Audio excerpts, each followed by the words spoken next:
तर TV9 मराठी चॅनलच्या अँकर हेड निखिला म्हात्रे यांचा लोकाशा भूषण पुरस्काराने सन्मान करण्यात आलेला आहे। उपमुख्यमंत्री अजित पवार आणि पंकजा मुंडे यांच्या हस्ते पुरस्कार देऊन हा सत्कार जो आहे तो करण्यात आलेला आहे। आपण निखिलाजी म्हात्रे यांना या कार्यक्रमाच्या निमित्ताने या ठिकाणी सन्मानित करायचं आहे। खरं तर शब्द हे गगनश्वास आहेत, शब्द हे गहन ध्यास आहेत, शब्द हे विजनवास आहेत, शब्द कधी चांदण्यात ओले, शब्द कधी पानलोट झाले आणि ते शब्द निखिलाजींच्या मुखातून संबंध महाराष्ट्र त्यांच्या TV9च्या माध्यमातून श्रवण करतो।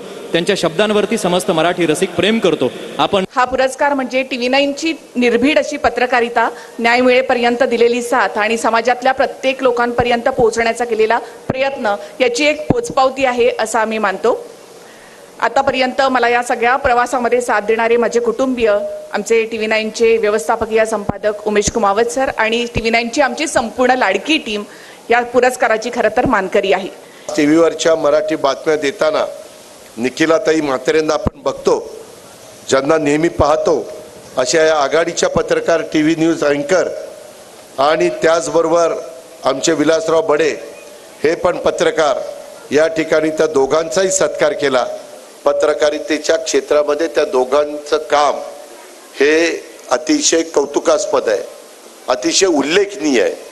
त्या कार्याबद्दल आज मिळालेल्या त्यांच्या पुरस्काराबद्दल मी त्या दोघांचं अभिनंदन करतो।